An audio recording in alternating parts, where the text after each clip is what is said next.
In the bustling heart of New York City, the Jenkins family appeared to have it all: a comfortable apartment in a vibrant neighborhood, a steady routine, and a deep bond that kept them united. Robert Jenkins, a dedicated father, and Laura Jenkins, a nurturing mother, had two delightful children, 6-year-old Emily and her younger brother, aged 3. Like many children, Emily found solace and expression in drawing. With a treasure trove of art supplies, from colorful markers to glossy crayons, Emily's sketches were a window into her vivid inner world. Yet, amidst the innocent doodles of sunny days and playful animals, one drawing began to stand apart, a drawing that hinted at mysteries far beyond the simple world of childhood. One crisp autumn afternoon, as the golden sunlight streamed through the apartment's large windows overlooking Central Park, Robert noticed a drawing tucked away in Emily's room. Unlike her typical cheerful creations, this drawing depicted a mysterious, brunette figure holding Emily's tiny hand. The figure's eyes were gentle yet unnervingly deep, and her attire, a flowing dress that seemed both timeless and spectral, contrasted sharply with the bright, carefree colors usually present in Emily's art. When Robert asked his daughter about the woman, Emily replied in a hushed tone, "She's Luciana. She comes to visit me sometimes." Laura, upon hearing this, felt an immediate pang of concern mixed with intrigue. Luciana was not a name they recognized, at least not in any happy family stories. The name struck a chord in Laura's heart, stirring memories of a family secret long buried. Although Laura rarely spoke of her estranged, deceased sister, there was an unspoken acknowledgement in her eyes that this mysterious figure might be tied to a past she wished to forget. In the days that followed, the Jenkins parents found themselves drawn into a quiet investigation. They spent long evenings discussing Emily's drawings over cups of chamomile tea, trying to decipher the symbolism behind Luciana's repeated appearances. Was this mysterious visitor a figment of Emily's imaginative mind, or was she something more, an echo of a hidden family history? Robert recalled an old, rarely mentioned relative who had passed away under tragic circumstances. Could Luciana be a spectral reminder of unresolved grief and secret longing? To understand the matter better, Laura gently asked Emily to draw more about Luciana. The next drawing revealed even more details. Luciana now had striking blue eyes and a delicate mole above her lip. And she was dressed in a pristine white gown. The innocence of Emily's art now clashed with the haunting realism of the figure, creating a profound sense of mystery. In quiet moments, as twilight settled over New York City, the Jenkins family found themselves discussing how art could serve as a bridge between the seen and unseen, the known and the mysterious. What made this story even more compelling was the unexpected interplay of hope and sorrow within the drawing. In one corner, hidden among the delicate lines and shadows, Emily had included a small, vibrant flower, a burst of red that seemed to symbolize life, passion, and the possibility of renewal. This single detail provided a glimmer of optimism amid the eerie narrative, suggesting that even in the face of the unknown, there was always room for beauty and transformation. Over time, as the family continued to observe Emily's evolving drawings, they began to appreciate the many layers of emotion encapsulated in her art. It was no longer just about a mysterious visitor, it was a story of how a child's unfiltered creativity could mirror the complexities of adult emotions, grief, love, hope, and the inexorable pull of memories.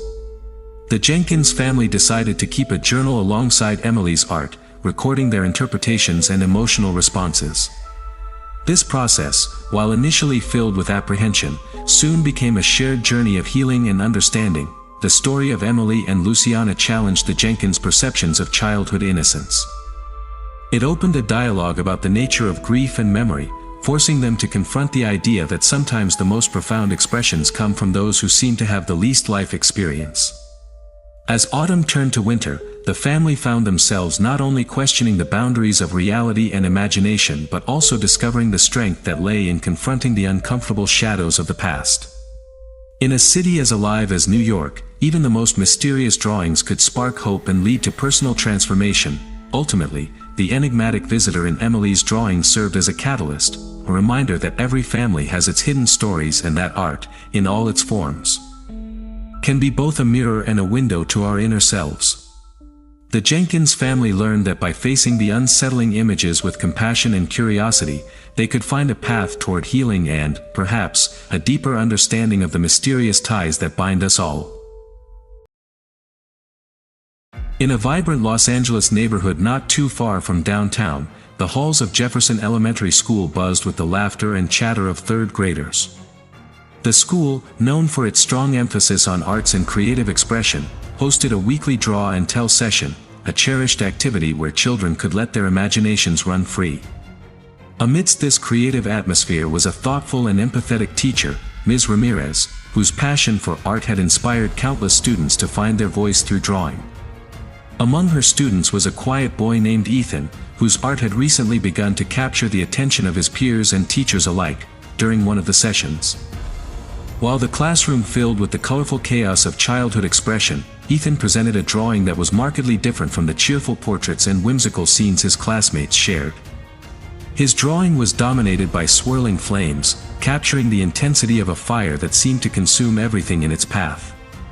At first glance, the image of fire evoked feelings of danger and destruction, yet there was an undeniable allure, a hypnotic beauty in the way the flames danced across the page. As Ethan continued to work on his drawing, the image slowly transformed. The once abstract blaze began to take shape, revealing the outline of a burning house. The transformation of Ethan's drawing ignited a mix of emotions within the classroom. Some students glanced over with a mixture of curiosity and nervous excitement, while others whispered about the ominous imagery. Sensing their unease, Ms. Ramirez approached Ethan with gentle concern. "Ethan," she asked softly, "can you tell me about your drawing?" With a voice both hesitant and determined, Ethan began to explain. "This isn't just any fire, ma'am. This is the house where my family once felt abandoned. A place where I felt lost." His words, though simple, carried a weight that resonated with everyone present. Ethan's explanation unveiled layers of meaning behind the burning house. For him, the flames were not merely symbols of destruction but also of transformation. They represented an event, a painful memory of feeling emotionally neglected during a tumultuous period in his life. In his mind, the house was a metaphor for a place of security that had been ravaged by an overwhelming force, leaving behind only smoldering embers of what once was. Ms. Ramirez listened intently, recognizing that Ethan's art was more than a depiction of fire. It was an expression of a deep internal struggle. Determined to help Ethan channel his emotions into a positive outlet, Ms. Ramirez organized a special workshop focused on restorative art. In this session, the students were encouraged to reinterpret their own challenging memories into symbols of hope and renewal. Ethan, inspired by the newfound support, began to experiment with his art. Slowly, he transformed the burning house into a community scene, a place where neighbors rebuilt together, where the remnants of the old were fused into a structure of resilience and hope. The classroom became a microcosm of healing, where every stroke of the pencil was an act of reclaiming lost power and forging a new identity. Parents and community members soon took notice of the transformation in Ethan's work. At a school art exhibition held in the historic Bradbury Building in downtown Los Angeles, his revised drawing was prominently displayed. Visitors were drawn to the juxtaposition of the fiery past with the vibrant, life-affirming image of community rebuilding. Ethan's drawing resonated deeply with many, serving as a reminder that even the most devastating experiences could give birth to creativity and healing. What made this story so compelling was not just the raw imagery of fire and destruction but the powerful evolution of its meaning.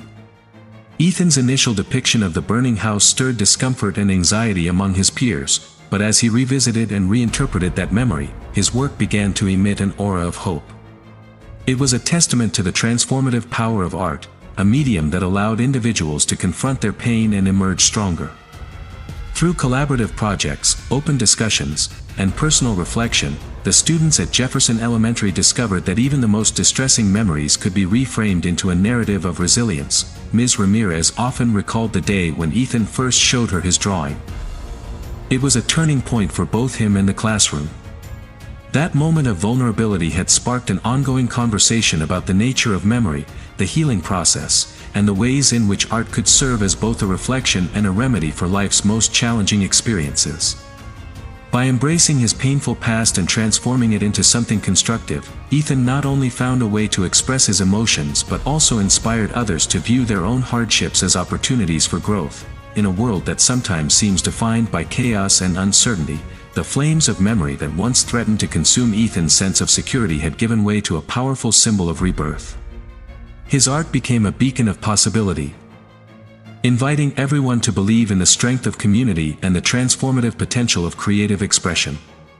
And so, amid the vibrant energy of Los Angeles, the burning house that once haunted a young boy's dreams was reborn as a symbol of hope, a reminder that from every spark of pain, a brighter future could emerge.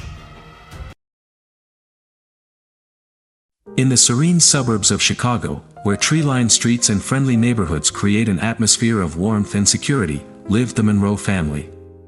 In a modest yet cozy home near the iconic Millennium Park, the family of four prided themselves on their close-knit relationships and supportive environment.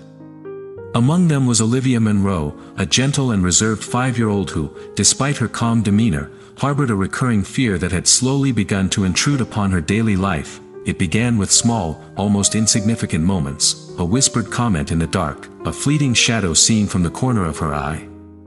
Olivia's bedtime routine, once a time of comfort and cuddles, was now marked by hesitance. One chilly evening, as the wind howled outside and the city lights twinkled in the distance, Olivia timidly approached her parents. "Mommy, there's something in my closet," she murmured, her voice trembling with a mix of fear and confusion. Concerned but determined to help, her parents, Michael and Sarah Monroe, accompanied her to her room and gently assured her that there was nothing to be afraid of.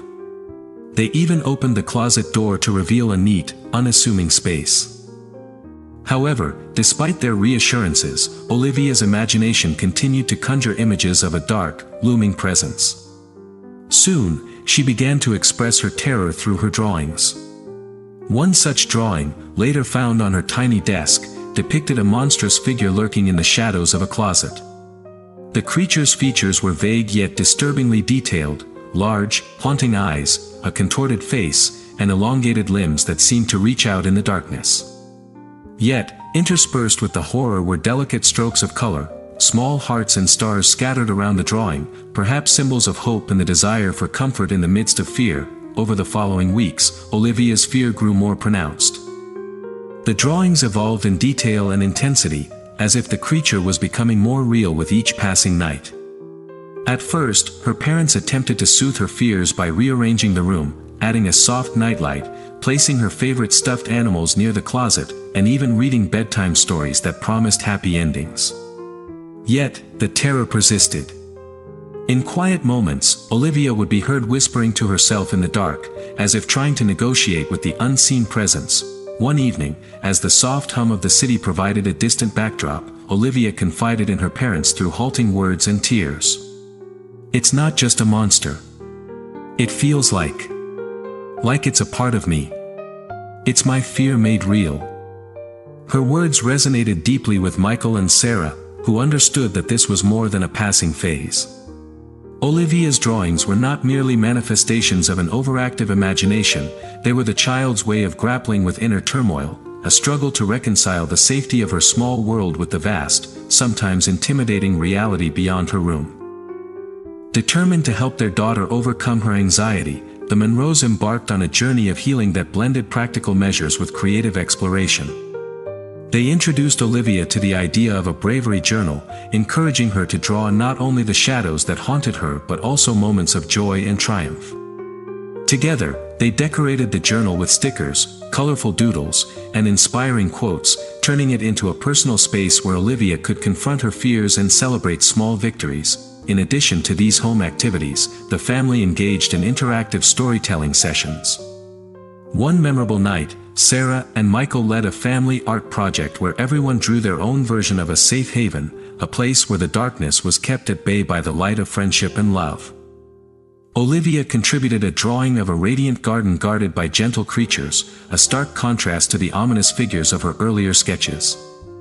This collaborative effort not only provided Olivia with a sense of control but also fostered an environment where fear was acknowledged and transformed into creativity, Meanwhile, Olivia's school teacher, Ms. Daniels, who recognized the signs of distress in her quiet student, arranged a special classroom project. The project invited children to explore their fears through art and then share stories of overcoming them. In a series of group discussions and one-on-one sessions, Olivia learned that she was not alone in feeling scared. The classroom became a safe space where every child's voice was valued, and where sharing their experiences led to collective empowerment. The project culminated in a small art exhibition held at a local community center in downtown Chicago, where Olivia's journey, from the terrifying images of the closet to her newfound symbols of hope, was celebrated as a testament to resilience. For Olivia, the monster behind the closet door eventually evolved from a figure of dread into a symbol of personal growth. Although the shadow still appeared in her dreams from time to time, she began to understand that it was a part of her, a reminder that courage is not the absence of fear, but the ability to face it head-on. Her transformation touched the hearts of many, inspiring both her parents and her teachers to advocate for the importance of acknowledging children's emotional experiences. In a world that often demands strength and composure, Olivia's journey served as a gentle reminder that vulnerability can be the seed from which true resilience blossoms, as the seasons changed and the harsh winter gave way to the promise of spring. The Monroe family discovered that confronting one's fears could lead to unexpected beauty. Olivia's art became a bridge, a means of connecting her inner world with the love and support of those around her. Through her drawings, she communicated not only her terror but also her hopes, dreams, and the strength she was gradually finding within herself.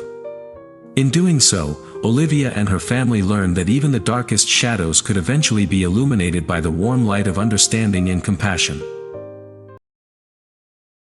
In the quiet, picturesque suburb of Cambridge, Massachusetts, just a stone's throw away from the historic landmarks and scholarly halls of Harvard University, a unique story was unfolding within the cozy confines of the Henderson household.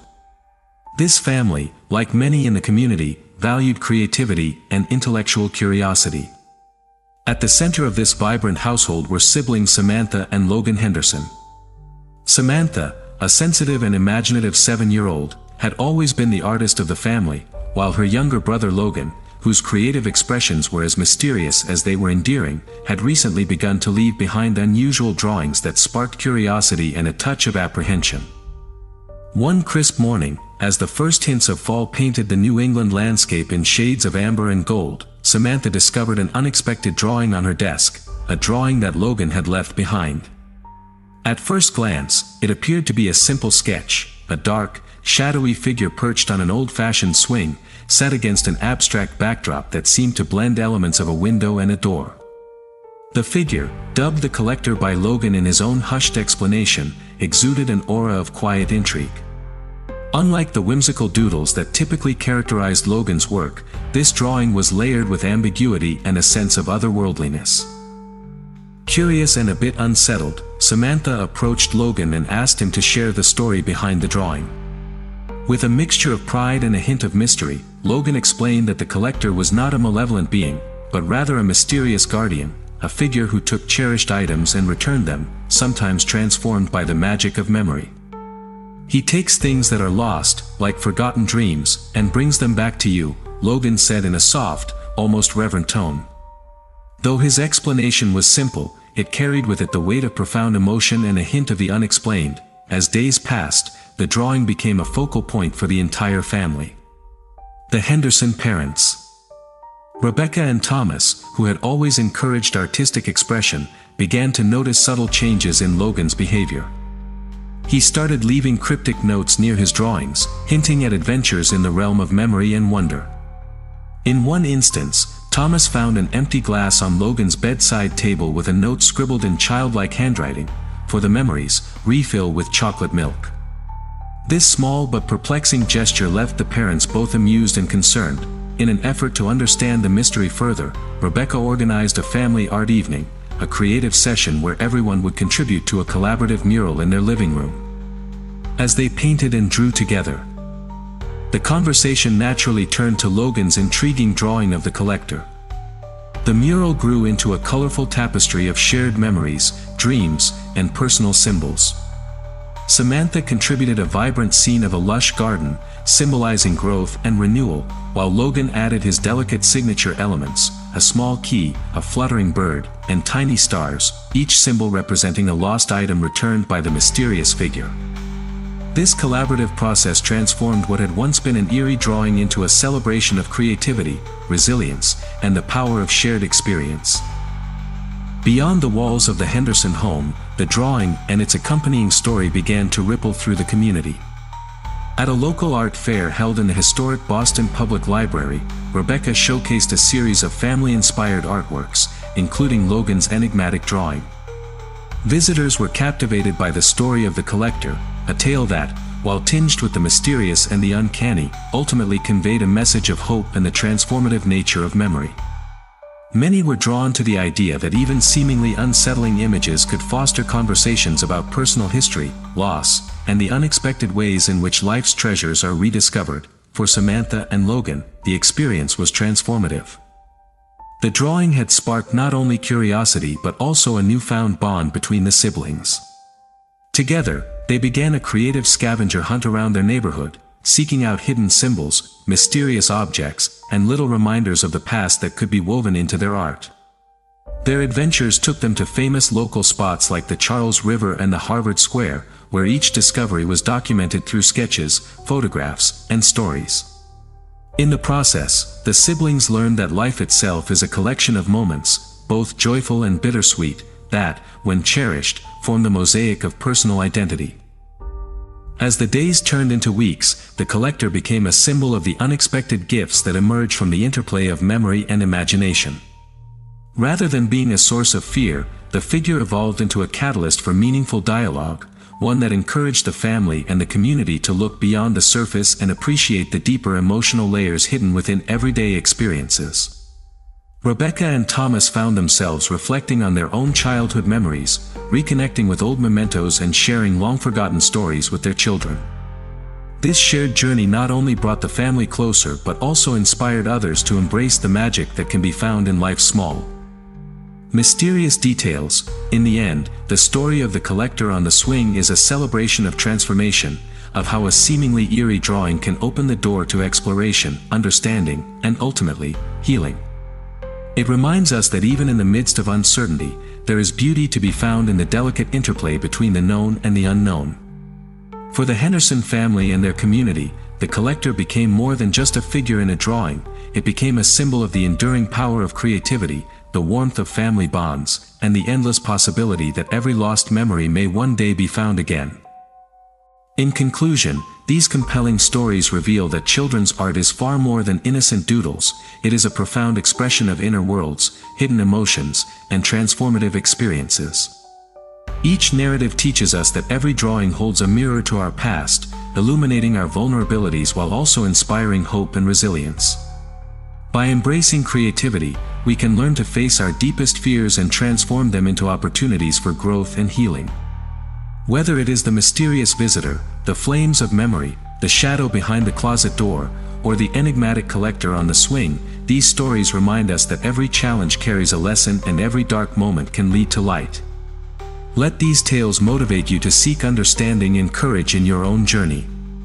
Subscribe to our channel to support us, and join us as we continue to explore more inspiring and thought-provoking content. Together, let's make change today.